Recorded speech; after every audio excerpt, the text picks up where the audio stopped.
best in radio. It's all about what's next. Go to financialsurvivalnetwork.com and sign up for your free weekly newsletter. You'll also get 3 free reports. The Financial Survival Network.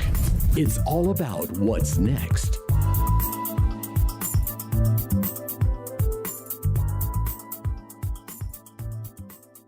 Welcome. You are listening to the Financial Survival Network. It's Kerry, Lutz. And hey, when you talk about intelligence, well, usually you're talking about individuals, but there is a thing called collective intelligence. And when you look at the world's corporations, the world's banks, well, there's been a collective dumbing down, both in the schools and in corporations. John has written an article, Is Citigroup the Dumbest Bank Ever? John Rubino, welcome. Hey, Kerry. Good to talk to you again. And sorry about the relatively low voice quality this morning. My computer's flaking out, so we had to do this interview over a landline. Landline. Could you describe that? I mean, I don't. For the children listening out there, I don't think they really know. It's this thing called a telephone. It has wires that run into your wall, and sometimes you can talk on it if you can't use Skype, and it's not quite as good as Skype. Didn't Edison invent the telephone? Wasn't that Edison? Yeah. Alexander Graham Edison. Bell, yeah. 150 years ago. Hard to believe, huh? Yeah, well, I'm still here. And I just stood online. Well, I didn't stand on that long a line. Let me just tell you. So I wasn't really going to upgrade at this point, but my son, he works out, weightlifter, and he drops a dumbbell on his iPhone, and his upgrade isn't till December. Mine wasn't going to be till later in October, but to goose sales, Verizon tells me that I can upgrade right when the new iPhone comes out. So I go to the mall, the local mall in Florida, and the Apple store has got hundreds and hundreds of people waiting online, and it's a 3-hour line. And there's also a Verizon store in the mall and an AT&T store. And there's about 20 people online at the AT&T store, and there's 8 or 9 people online at the Verizon store. And I'm just shaking my head. Why are these idiots online at the Apple store? So I go to the Verizon store. It takes me about 35 minutes because they are slower at the Verizon store than they are at the Apple store. No question about it. I mean, it's an assembly line at the Apple store. The Verizon store, they just don't have their act together like Apple. But I'm in and out of there in 35 minutes. I got my new iPhone, and the phone is phenomenal. I call it the seeing iPhone because I can actually see the characters on the screen now. I couldn't with the old one. It works good, but the battery life absolutely sucks. I mean, it's like, the thing that you have to remember for smartphones is ABC, always be charging, because otherwise you are going to run out of juice. I used to have this thing for the old iPhone called a Mophie juice pack. You hook that thing on and you had like an extra battery hooked into your case, and seldom ever ran out. But this thing, you got to be charging. And that's with the same thing with Citibank, with Citigroup. For them, they want their customers to always be charging, not so much their smartphones, but on their credit cards and on every type of loan imaginable. Otherwise, the money bubble goes pop, right? Nice segue there, Kerry. Wow, yeah. Yeah, I just published something about Citigroup with the title of Is Citigroup the dumbest bank? Yeah. Yeah. And the story with these guys is that back in 2006, when the housing bubble was entering its manic phase, Wall Street analysts were on Citigroup's case because they weren't growing fast enough. And so the CEO at the time, Chuck Prince, comes out and says, yeah, you're right, we should be growing faster, and we'll get back on the field, and as long as the music is playing, we got to get up and dance, which is going to go down in history as one of the dumbest statements for a banker to make at the peak of a bubble ever, because these guys are paid millions and millions of dollars a year to not just sign their name on paper and play golf with clients and stuff like that. They're supposed to understand their market. And in 2006, the U.S. economy was overheating. We were in the midst of a epic credit bubble. And so Citigroup at that time, with Chuck Prince in charge, decided to go aggressively into consumer lending. They were building new bank branches everywhere and ramping up their credit card business, which is exactly the wrong thing to do at the peak of a credit bubble, right? Because for the years following the bursting of the bubble, consumers are not going to be borrowing very much money because they've got to pay back their old debts. And so, but Citigroup, not understanding the market that it was trying to dominate, did exactly the wrong thing at exactly the wrong time, and had to be bailed out to what was we decided before we went on? Well, like $3 trillion. In addition to all the publicly reported loans, there was another 2.3 trillion that the Fed just loaned them under the table without telling anybody about it, right? Okay, yeah, and trillions. This bank With a T required trillions of dollars to keep it from going bust because of the insanely stupid decisions made by the guys in charge during the manic phase of the credit bubble. Well, just lately an article came out explaining how Citigroup is back at it again. They've decided in the last few years that they weren't big enough in derivatives. So they ramped up the derivatives book to now $62 trillion face value.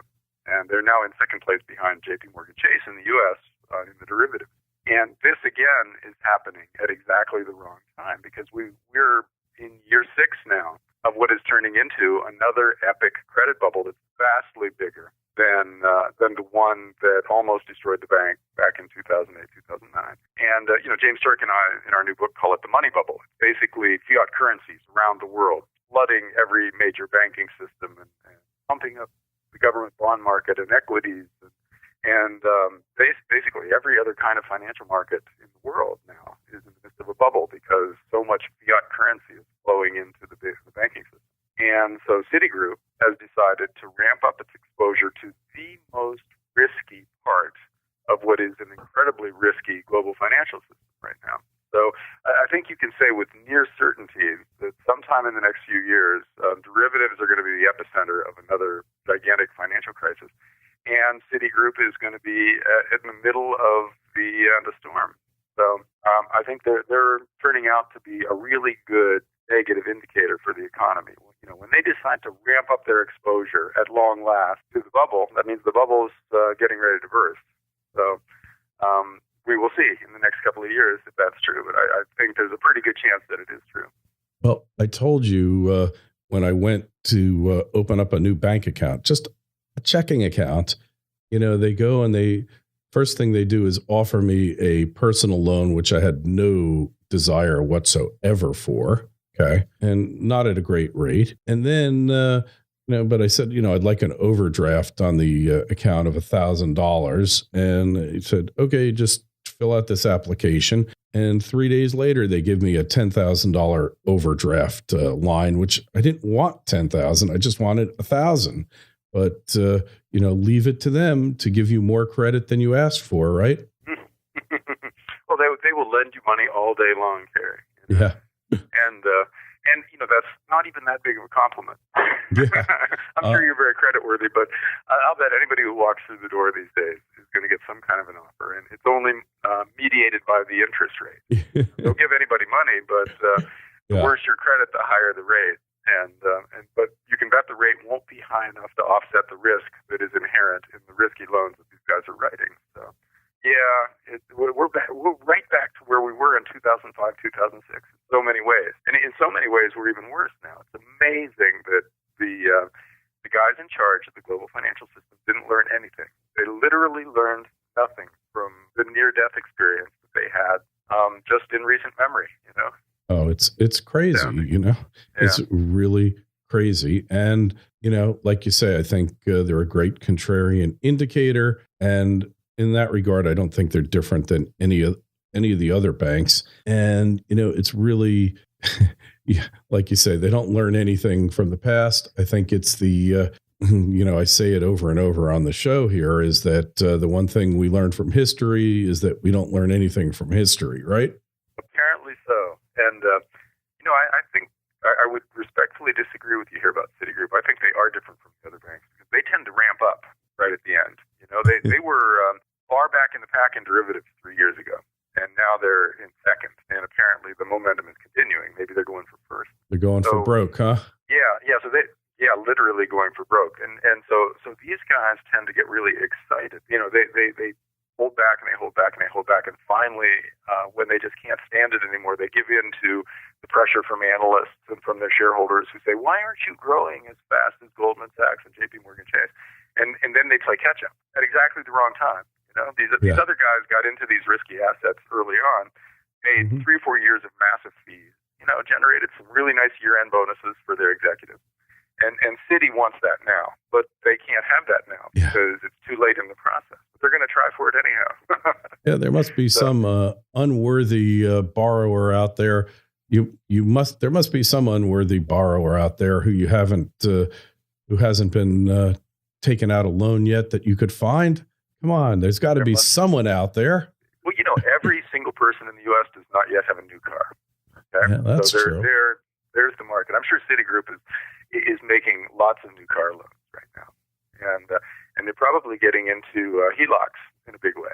They're probably doing a lot of lending against recently appreciated houses on the assumption that those houses will always continue to appreciate.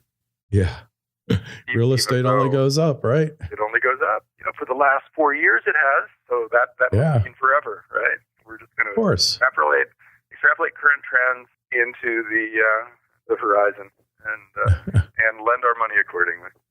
Yeah. Well, it just makes total sense, right? Yeah, but they're of course not the only ones doing it. You see, margin debt is at record levels in the stock market. Corporate buybacks are at record levels. Companies are buying back their stock at all-time record high prices in a lot of cases, which is going to probably be proven to be an incredibly bad investment in the long run. But it lets the CEOs generate higher earnings per share because current earnings are on a lower share base and get a bigger year-end bonus. So, from their point of view, it's a good deal no matter what happens later because they're making their money right now, and nobody's going to come after them later on. Just the CEO that succeeds, the current CEO, is going to get blamed for whatever trouble comes. And let's talk about more of the malinvestment that's occurring throughout the country and the world, John, when we return on the Financial Survival Network. FSN Radio. It's all about what's next. Every week the show is growing. Would you like to be a part of it? Then go to clubfsn.com and help support us with $1, $2, $5, or $10 a month and get a host of premium content with newsletters dropped into your mailbox, free books, private audio clips, webinars, and much more. Then join clubfsn.com. If you want to get ahead of the trend and ensure your family's financial security before it's too late, go to clubfsn.com and sign up. The Financial Survival Network. It's all about what's next. Hey, in case you just happened by, you're on the Financial Survival Network. We're talking with John Rubino of dollarcollapse.com and malinvestment, Alibaba. I mean, I don't know what they do, John, other than they got something to do with the internet. And and they're the biggest IPO ever. But outside of that, I don't know anything about them. Me neither. And, I'm sure they're a valid company and everything, but peaks of market cycles tend to be characterized, or they tend to be marked by some big IPO or some big takeover. Like the back in the day when America Online bought Time Warner, something like that. Those are things that put an exclamation point at the end of market cycles. So Alibaba could be, in retrospect, thing that we look back on and say, oh yeah, okay, that was when it was pretty much all ending. And so we'll just have to watch and see because there's no way to know exactly what the end point is going to be. It could be the release of the new Apple phone and Apple share price hitting a record level while it's buying back 10 or 15 or 20 billion dollars worth of stock every year. Yeah, and that could be it too. When we look at Apple's record share price and realized that we didn't understand that most of that was because they were buying back their own stock, you know? Yeah, well, it just shocks the mind, shocks the conscience. And, I'm all for free markets, but, that's predicated upon there not being crony capitalism and that you have honest players in honest markets, but we have neither here. No, free markets are magically powerful ways of directing resources to efficient uses. But they only work when all the players have pretty good information and are able then to make rational decisions. But what we've got now is a system where governments are artificially distorting interest rates, which are the key price signal in the market. And by distorting interest rates, they're distorting asset prices all around the world. And so this is leading people to make seemingly rational decisions about asset allocation that are going to turn out to be incredibly irrational because they're based on falsified price signals. Mm-hmm. And so these aren't real markets. They're manipulated at their core. And so the market participants are responding as they should based on the information that they have, but they've got false information. So we're seeing incredible amounts of malinvestment all around the world. China is the poster child for that. They build things based on political decisions rather than economic decisions. And so they've got ghost cities and empty airports and yada, yada. We've all heard this before. And they're in the middle of a credit crisis because of that. But it's true all around the world. It's happening in the U.S. People who dump their entire 401ks into equities now are basically doing the same thing. They're making a mistake based on false price signals that will come back to haunt them. And the same thing with people buying houses in some of the really, once again, overheated markets. You're never going to get your money back out of a San Francisco house that you buy right now. And it goes on and on around the world. So, the only thing that's really surprising about this is the scale, because we've had market bubbles pretty much periodically every 5 or 7 years for our adult lives, Kerry. You and I, going back to the 1970s, saw the precious metals bubble in 1979, and then the junk bond bubble in 1989, and then tech stocks in 1999. And it's happened, pretty much a once a decade process for us here. And it's always distorted price signals causing people to misallocate resources. Well, the difference now is that it's global and it's happening in a whole bunch of different asset classes at the same time. Government bonds around the world are insanely overpriced. Trophy real estate around the world, fine art, major equity markets, blue chip stocks around the world have been bid up to levels at which they normally crash subsequently. And it just goes on. And it all comes back to fiat currency. That's the mechanism through which we're distorting price signals around the world. We're creating huge amounts of dollars and euros and yen and yuan, flooding them into the global financial system. And that's pushing down interest rates, which are sending signals to people that they should borrow money and buy lots of stuff because they're really creditworthy, because the banks want to give them money, or the bond markets want to lend their company huge amounts of money. And so they're taking that signal and running with it. And so we're getting, I don't know, when someone does a final calculation of what turned out to be malinvestment in this decade, it's going to be a really big number.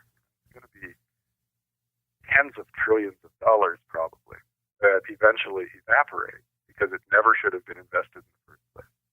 And when that happens, we'll see all kinds of distortions in the market that are in the other direction. Things are going to fall harder and faster than we can imagine right now, just because this malinvestment has to be reversed out, either through defaults or through the governments of the world making their currencies way less valuable in order to try to cover their debt. Either way, a lot of the money that got invested in the last 5 or 7 years will turn out to be lost. And so it's a shame for all the people making these bad decisions. and a huge advantage or a huge opportunity for the people who see it coming and can place bets on it happening. There's going to be a time when equity short sellers are going to be once again the kings of this market, and there'll be a time when the guys shorting the bond market, just like in 2008, 2009, they made a fortune shorting asset-backed bonds. Well, this time around it's going to be government bonds. And we don't know when the entry point is exactly, and we don't know which government bonds are going to perform worse than others, but as a sector, they're going to be worth trillions of dollars of profits to the hedge funds who get it right. And it'll be fun to ride along, or try to ride along, and try to make some of that money when the time comes. Yeah, and there's a good quote here. The secret of change is to focus all of your energy not on fighting the old, but on building the new. And that was said by Socrates. So figure out what that new trend is going to be, focus on it, and forget about the old, because it's going to be swept away. Yeah, because these old trends, they might have a little while longer to run. We could see another pop in equities. Interest rates could go down a little bit, which means government bonds would go up. But that would be pretty close to the last gasp of this cycle. And so at some point in the not-too-distant future, these trends reverse. And then that's the new. When you are thinking in terms of investment themes, the new trends will be downward for a lot of these asset classes. And John Paulson, who runs a hedge fund, made something like $20 billion in the space of a year back in the 2008-2009 crisis. Well, we'll have some hedge funds who make major multiples of that by getting this right. A lot more hedge funds will be wiped out, of course, by getting it wrong. But the guys who get it right will be household names, and they'll be multi-billionaires. And they'll deserve the money for having the guts to take a big position when everybody else in the world is telling them they're wrong. Yeah. So, and the same thing for individuals who are, who time their market shorts or their big precious metals purchases really well, because we can do that. We're able to short the stock market, and we're able to buy precious metals, which will be the thing that goes up when they start inflating away the major currencies. And we'll make a lot of money when it happens, but the timing is just so terrifying now. And it's inevitable. Really hard to get right. Yeah. It's an inevitable thing, but we don't know what's going to happen between now and the final break in this bubble. Which is why you average your purchases. You don't buy all at once.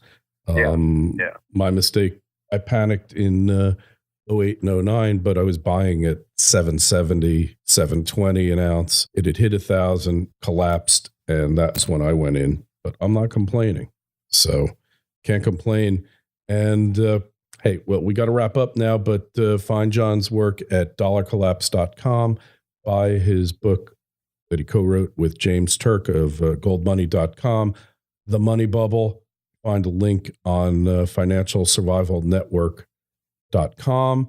Make sure you sign up for our free webinar. It's coming up in 2 days on September 24th at 9 p.m. Again, it's free. And make sure you sign up on our free mailing list. For newsletters going out today. And John, we will talk to you shortly. Great, Kerry. Take care. FSN Radio. It's all about what's next. Go to financialsurvivalnetwork.com and sign up for your free weekly newsletter. You'll also get 3 free reports. The Financial Survival Network. It's all about what's next.